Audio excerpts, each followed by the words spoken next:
unpacked the plants, and we've got one of these, and then we've got two, yep, those, and then we've got 6 Java ferns, gosh, what's going on with me, and then a different type of Java fern, smaller version, that's not even a Java, yep, and then a narrow.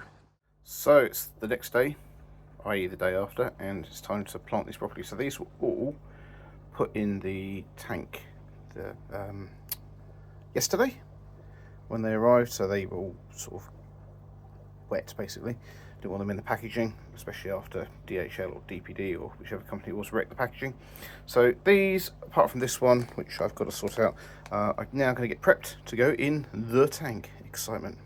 So where the creatopteris, might have got that right, who knows, these two are going to go, which should be somewhere at the back. We'll also just pop in API root tabs, because they do the stuff. And taken from the pots and separated slightly. I tend to keep them in big bunches because I'm lazy, just loosely split them. Got rid of all the foamy stuff that comes from whoever it is I bought the plants from. There's going to be many people that will know how to do this properly. I'm not one of them. So go and watch people like Fishkeeper Matt, MD Fish Tanks, all those people. They tell you how to do this properly. Don't follow me. But you can see here, I've taken it out of the pot and I've got rid of most of the foamy stuff. I haven't got rid of it all. Honestly, it's a pain in the arse, and these are going to be glued to rocks. So in my brain, having the a little bit of foamy stuff left for it to go onto the rocks is great, and I'll just have the rock faced, or glue them in such a way that the side that's got this on with the bit of the foam on it, you won't see. I also don't separate them any further than what I'm doing now, so I'm just terrified of destroying the roots. Plants aren't cheap, so try not to wreck them is high on my priority list. But you get roughly something a bit like that. You can sit there and take all the foam out, the foamy stuff, I don't know what it's called, if you want, but there we go. A few moments later we have the Java fern, so we've got roughly 6 of the biggie jobs, and then we've got one of the, it's called the windelov. Now this one's split into some smaller sections, so that's cool, that will go onto some wood or something, and then the narrow one here. So in my head, these, what looks like 3 bits here, the narrow and the, what did I just call it? The windelov, that one. And that one will probably go nearer the front on some wood, and all of these ones, which Java fern or that, they're all the same, these ones are all the same, will get stuck to stone. This is an amazing amount of planning for me, but I've got a load of dragonstone here, which has come from God knows which aquarium of mine I used. So what we'll end up doing is we'll end up gluing the rooty jobbies, hopefully, into something like that. So they won't be completely stuck. There's still room for the roots to go, but there should be enough gluey surface for me to dump some of this stuff in the hole, and it should grow quite nicely. I'm thinking on this one, we'll probably end up with one there, and we might just go for a bit of a laugh, chuck the smaller one, something like, God, you've got fat hands. Get your fat hands out of the way, Bryce. Something like that. Don't fall. Thank you. So I'll give that about 10 minutes for the glue to dry. Probably isn't going to take me 10 minutes to super glue, but I don't want it falling off as soon as I put it in the tank. But we have a bit of stone with some Java fern, and it's all out of the substrate, so hopefully the rooty jobby thing won't rot. Happy days. So very roughly the scape is in.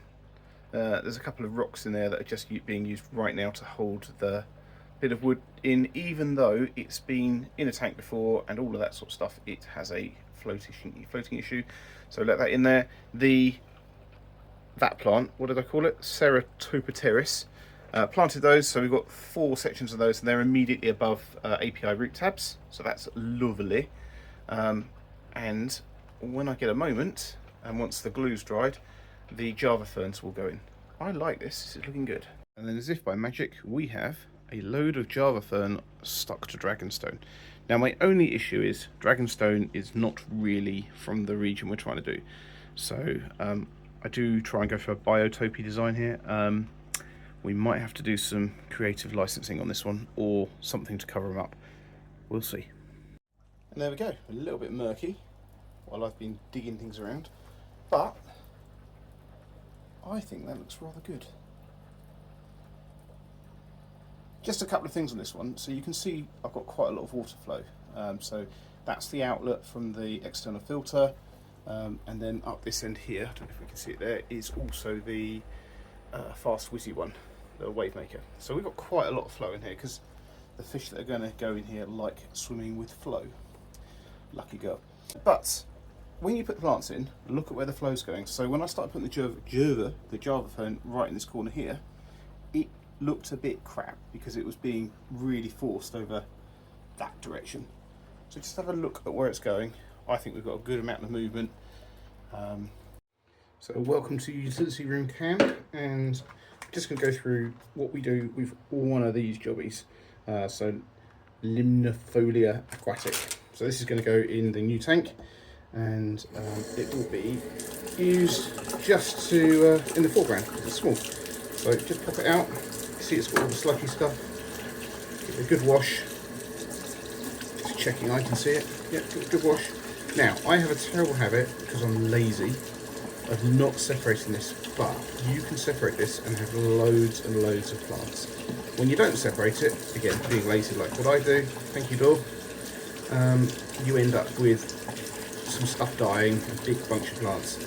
So you can be a little bit ruthless with it. See how big the root network is, or how entwined it is.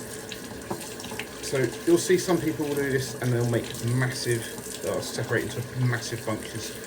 So they have lots of different plants. Again, I'm lazy, so I'll split it a bit. And one of the things I noticed with these is they give you a really good indication, all of these give you where they should go. So this says back, so obviously I'm going to completely ignore that. So when you come to plant these, you'll see loads of people use tweezers and all sorts of really clever things. I've got the dexterity of a dead newt, so I use fingers. Now, earlier I said about these are supposed to be at the back, so I'm ignoring it all. We're going to get this one, clear a bit of space. I'll try and get this right. And that is planted. And hopefully, my aim with these is that I can trim these down. They're going to hide a bit of the dragonstone, which really shouldn't be in this type of tank. So we'll pop a bit over at the back here. And again, tight just into the substrate, a little bit of stone. Bury it too deep, it will die. And here we go. My dwarf neon rainbow fish tank is set up. Wow, I say set up, planted. Let's see how it goes. So lots of, well, I've got to give it a few weeks now just for it to establish, mostly because I'm travelling rather than anything else. Given the filter media already being established, this will probably be ready, probably be okay now, but we're not taking any risks. We'll let it run, we'll let it settle. I'd like to get rid of the pebble there, but actually I quite like it. Well, we'll see. This is roughly 50 quid's worth of plant.